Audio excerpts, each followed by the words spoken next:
The food pantry at UTPA has helped many students, and there has been an increase in students taking advantage of the service. Also, don't drive distracted. TxDOT held a seminar to prevent accidents from occurring. Plus, the annual Cesar Chavez March is the largest immigration ride event in the Rio Grande Valley. Bronc TV News starts now.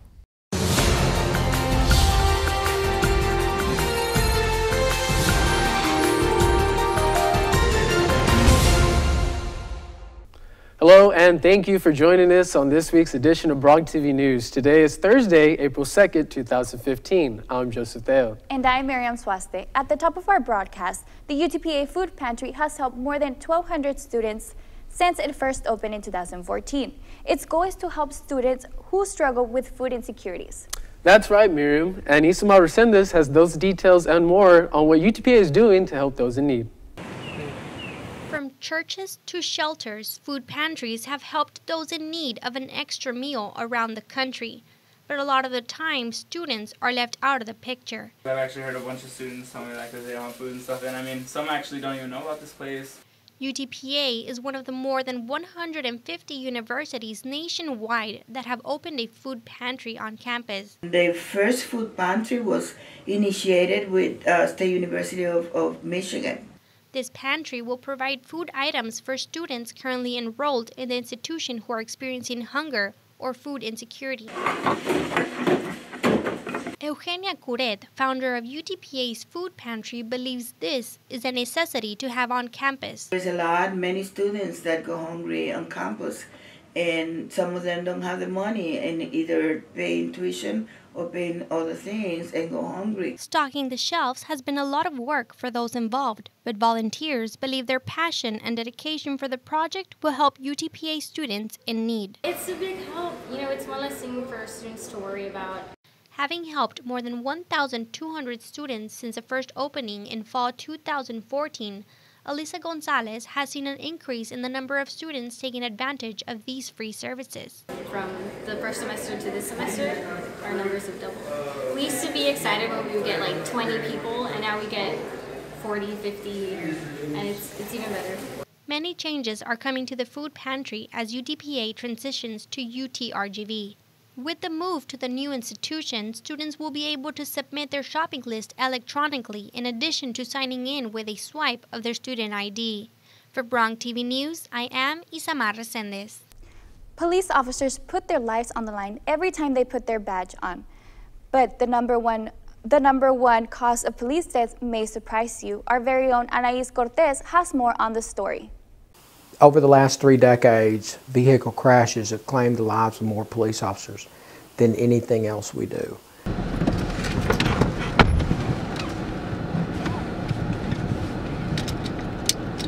How law enforcement can avoid distracted driving was a focal point of a recent training seminar at UTPA. Seatbelts. Over the last 3 decades, 43% of police fatalities were not wearing their seatbelts. The biggest distraction is what many people don't believe to be a distraction. You see somebody that's kind of weaving inside the lane, and you notice that, and then you say, wow, and they're on the phone, or they're at a stoplight, same thing. And then I'm guilty of doing the same thing, and it's kind of like you got to be more conscious of, aware of what you're doing. The seminar included the real-world result of distracted driving. Now, I especially like the protection afforded this guy right here and this one right here. Police put themselves at risk every day, but with increased training on distracted driving, they can keep themselves out of danger, therefore protecting us. We use a term in police work, and that term is we are sheepdogs. And sheepdogs meaning we protect people, we protect the people of our communities. But not only we are protectors of our communities, we're also protectors of our own, of our families. For Bronc TV, I am Anais Cortez. The UTRGV Constitution was approved by the student bodies at both UTPA and UTB. The Constitution was created in a process that involved SGA members from both universities. It's a process in which we involved of course, Edinburgh, Brownsville, the university administration, and as well as the UT system, because ultimately they're the ones that say, yeah, we like this process and we like this constitution, how things work. and they wanted us to come up with something innovative, something different. So we definitely had a lot of support from UT system as to whatever we thought as the students was a good process. That's what we went. With the new constitution, UTRGV will have one single student body president, and each campus will have a vice president as well. There will be a maximum of 4 senators per college, as well as cabinet members that will take care of administrative duties. Students can apply to join next year's SGA at utpa.edu/SGA. UTPA will welcome Emmy Award-winning actress and activist America Ferrera as the next guest in the Distinguished Speaker Series on April 13. Ferrera was originally set to speak on campus on March 5th, but her appearance was postponed due to poor weather conditions. An evening with America Ferrera will allow UTPA students, faculty, and members of the community to learn about her life and the causes she is passionate about. The event will be open to the public and accommodate up to 2,000 guests. The current news media programs at UTPA and UTB will be combined into one newspaper, one television station, one radio station, and one magazine under the UTRGV Media Department this fall. Just like the university selected a new mascot and logo, the media department is asking for students' input in selecting a new name for each media outlet. The name recommendations from each media outlet will be submitted for final approval, and announcements will be made to the community in early May. The 12th annual Cesar Chavez March comes in the wake of President Barack Obama's executive action on immigration. Our very own JP Hernandez has the story.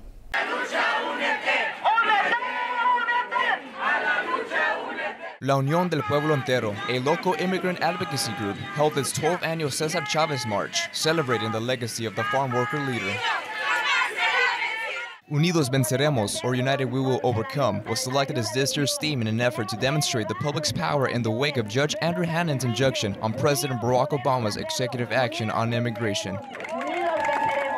Want together send a message to him and tell him that this is all the community that has come together today to fight for the release of the applications on DACA and DAPA. Chavez believes undocumented immigrants should take the steps necessary to apply if the hold is reversed. And we know that the applications sooner or later are going to be released.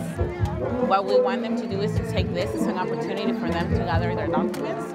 And the more time they have to gather their documents, it will be easier for them to apply once the application is released.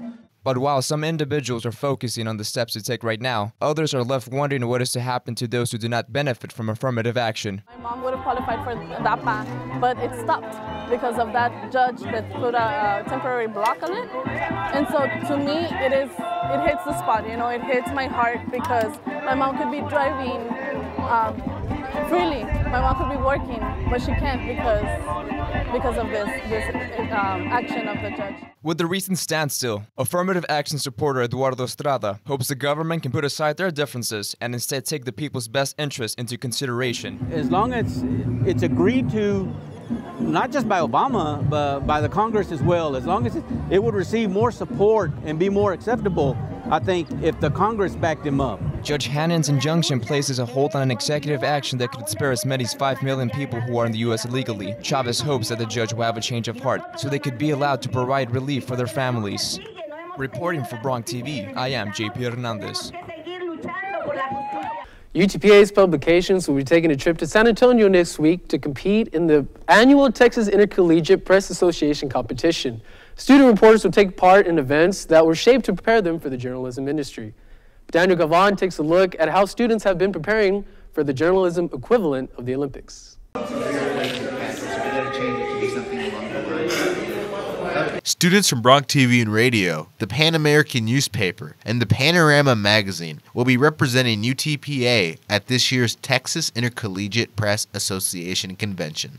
This is Bronc Country, and we are BRTV. Members of the publications will travel to San Antonio to attend seminars and compete in journalism contests. Students have been preparing for the annual event by working on their publications and practicing for their respective competition. I think we're preparing with our newscasts in a way, because that's basically what we're competing in. We're competing in something that we want to do, and something that we want. We're competing in the stuff that we love, basically.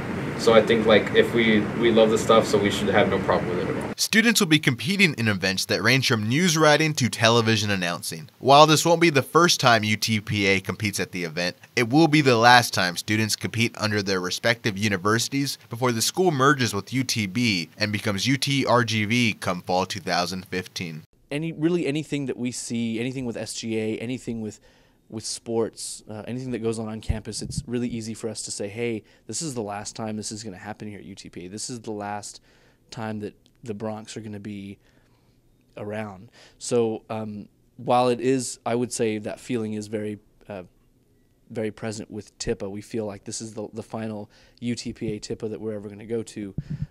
I'd say that we feel like that with everything we do.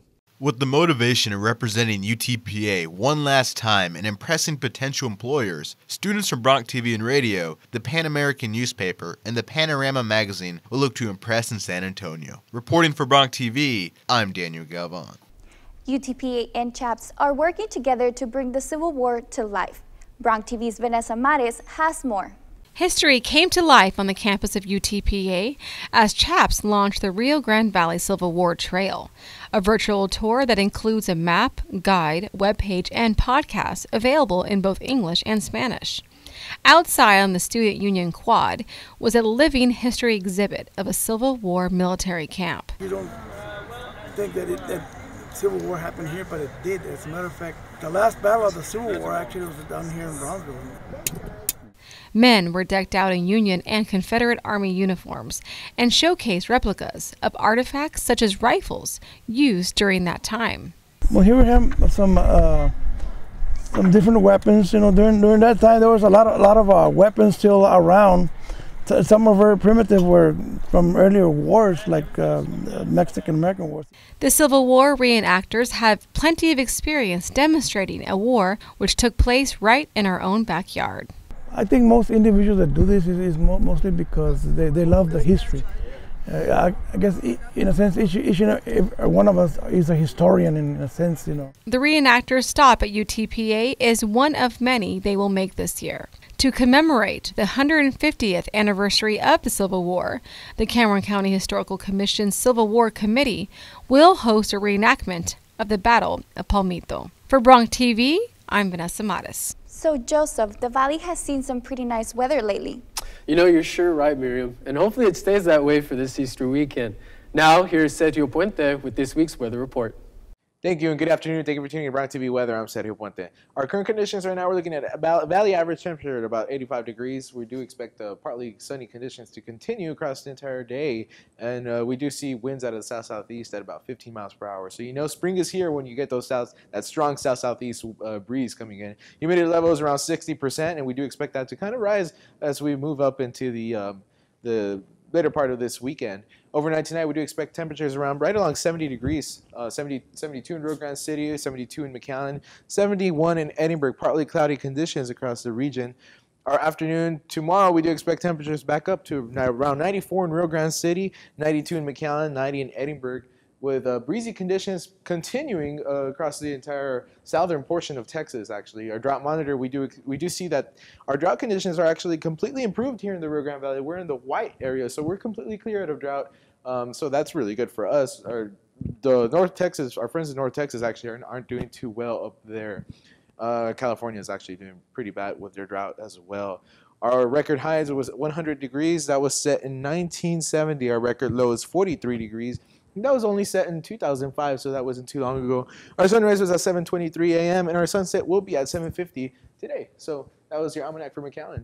Our 70 forecast, we're looking at the next 3 days, we're looking at conditions kind of deteriorating as we see about a 50% chance of thunderstorms Saturday with temperatures right along 70 degrees. We do expect one more warm day before that, though, on Friday with temperatures around 88 degrees. By Sunday, we do expect temperatures back up into 89.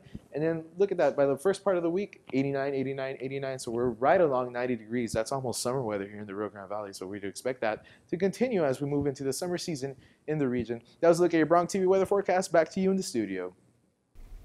When it comes to track and field, one usually thinks of speed and agility, but some may not be aware of the strain aspect the runners go through. Bronc TV's Vanessa Mares takes a closer look at the athlete who is throwing himself into the record books. Vanessa? UTPA senior Trey Taylor may know a thing or two about track. But Trey's path to becoming a star in the track and field throwing events had an unexpected beginning. Our coach got this thing called Brown Street that we used to run, and it was like 3 miles away. I ran that, I came home, I said, I'm not doing track no more. So I got into football. Well, football, you have to do an off-season sport, so track was it. I said, I don't want to run. I don't want to do no more running, it's like be a thrower. So I started throwing, and ever since then, everything just been clicking for me. While Trey has shattered personal and school records in most of his throwing events, his personal favorite is one that he has a different approach to. I love javelin, but we just have a love-hate relationship. It's like one season I love it because I'm throwing good. The next season I hate it because I always have this body pain, just pain on my shoulder, pain on my elbow. But I say javelin my favorite event. But just because Taylor is a thrower, well, that doesn't mean his running days are behind him. That's my favorite relay. You put me on a big man 4x4 or anything else like that, man, I don't know if I'll get past the 200 mark, to be honest with you.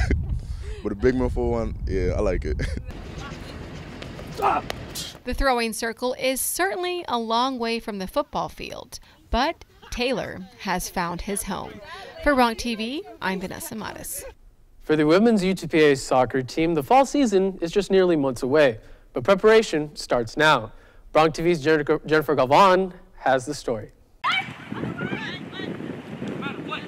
The Broncs have been working out and training all spring semester for various amounts of time as allowed by the NCAA rules, and have had a chance to see how they've grown. You know, overall, we're pretty happy with where everybody's at, and you know, for us this year, spring is crucial because it's our first year, so we're setting some different standards and expectations. We're doing lots of individual things, lots of technique, just making sure that each of us improves our skills individually. That way when we come together in the fall as a team, we can all contribute to the team. These exhibition matches are not about wins or losses, but simply about getting better. The results don't really matter. It's nice to win, we were able to win, but at the same token that's not our main focus. Our main focus is individual development and performance. The Broncs are training as much as possible before they hit summer break, knowing that they will have less than 3 weeks to prepare for the season once they return in August. For Bronc TV News, I am Jennifer Galvan. The Broncs will play 2 home exhibition matches, April 11th against St. Mary's and April 19th against St. Thomas, before their spring finale at Our Lady of the Lake on April 25th. So Joseph, we all know that from games come very dedicated fans, and some spectators bring extra excitement to the game. This week we highlight a couple who have earned the title Superfan. Isamar Resendes has more on the story. It began without much enthusiasm. Went to some games, but weren't gigantically excited about it. Transformed into a passion. We scream Bronx a lot. And is now a mission. The Bronc spirit, or the UTPA spirit, is actually pretty high for the people who come to the games. When John and Linda come to a game, they have earned the title Superfan. And they have a lot of work to do, but they still make time to come to the games. And I think probably that means something to the players. For these two, being a superfan is not a choice. I think just for myself, I have a hard time doing anything just a little bit. I go into everything full-blown enthusiasm. When we started going to the games, it started reminding me of my college days back at University of Virginia. And so I became kind of a big cheerleader, the person that was dancing, the person that was clapping. You do that? You do all those things? Good. Of course, as educators, John and Linda were able to learn something about being superfans from the classroom. Having student athletes in class and seeing the types of individuals they are, and seeing the types of discipline that the coaches kind of inspire. John stands back behind the home team's bench. Linda, she dances, she smiles, she waves, she takes pictures. John and Linda love coming to cheer on the Broncs. They can be seen at volleyball, baseball, and basketball games, but often they feel as if their cheers are not loud enough. What I'd hope is that people will start saying, wow, we've got a good team. and then there'll just be a little delay in people coming, I hope. But our athletes can give so much to the community, and so that's one of the reasons I see these stands and I want them full, because I want them to get what I get when I go to a game. These community builders realize change is coming, and Bronc pride will transform into support for the Vaqueros. I think the change is difficult for everybody. You know, you can talk about Broncs or Vaqueros or this or that or the other, but I'm really more interested in the student athlete when they're playing on Saturday, doing well. Change is difficult, but sometimes small efforts can help build acceptance, appreciation, and even excitement. I'm mentally trying to get prepared, so just yesterday a little thing I did was on my iPad I changed my signature, just says Go Broncs at the bottom, but I added Go Broncs, and then right next to it says Viva Vaqueros. John and Linda have transformed from out-of-towners to superfans, from Broncs to Vaqueros, all the while building friendships, community, and some great dance moves. Reporting for Bronc Country, this is Isamar Resendez. You know, Miriam, One Direction lost one of its band members, Zayn Malik. That's right, Joseph, and I have to say that I was a little sad and disappointed about the news. But thankfully, our very own Daniel Galvan has taken a new direction to find a potential replacement. How's it going? I'm Daniel Galvan, and as a journalist, it is my responsibility to talk about the serious issues of our time. And that issue is Zayn leaving One Direction. So I went on the street to get the scoop. Big news, Zayn Malik left One Direction. How do you feel? No, gosh, broke my heart, man. I love that guy, and then he left, and now One Direction's just two directions. I mean, how are you dealing with this? Like, are you personally hurt by this or no? I did cry a little bit at the beginning. It was kind of shocking out of nowhere. It was unexpected. I mean, what did Zayn mean to you? Zayn was probably my least favorite member of One Direction. Why is that? Just never got a good vibe from him. So Zayn left One Direction this past week. How did you take the news? I don't know what you're talking about. Like, you don't know who One Direction is? Who is he? No, it's a band of like 5 people. And it's like 5 20-year-old boys that sing great songs. Boy bands? Yeah. No, I don't keep up with them. You're not a big fan of boy bands? No, not at all. Never have been. You kind of look like a guy that's a fan of boy bands. Really? You want to get hurt? Can you give me a verse to impress One Direction? Come on. You're beautiful. You're beautiful. It's true. So show me your singing talents. Do you think you can replace Zayn? Give me a verse. Ooh, okay. I'm gonna have to take off the mic. Cool. It's been such a long time. I think I should be going, yeah. But time doesn't wait for me. It keeps on rolling. Was that good? That was beautiful. What song describes you? There's What Makes You Beautiful, You're Not. There is Story of My Life. Your life story is incredibly boring and depressing. Steal My Girl. I've never had a girl. I don't think anyone could steal your girl, given that you don't have a girl. This is like the X Factor. Give me one verse to impress One Direction. How does the song? You're insecure, don't know what for. You're turning heads when you walk through the door. Let's sing it together. Okay. All right, starting with you and I. You and I, we don't want to be like them. We can make it to the end. It's over. So it's safe to say that no one here at UTPA will replace Zayn because we're all awful singers. Reporting for Bronc TV, I'm Daniel Galvan. We want to thank you for joining us for this week's edition of Bronc TV News. If you have a story idea, go ahead and let us know.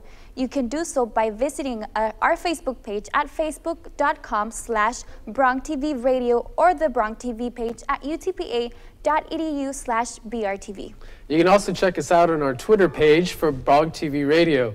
Use the hashtag story idea to let us know of any stories you would like us to cover. For Bronc TV, I'm Joseph Theo. And I'm Miriam Suaste. Until next time.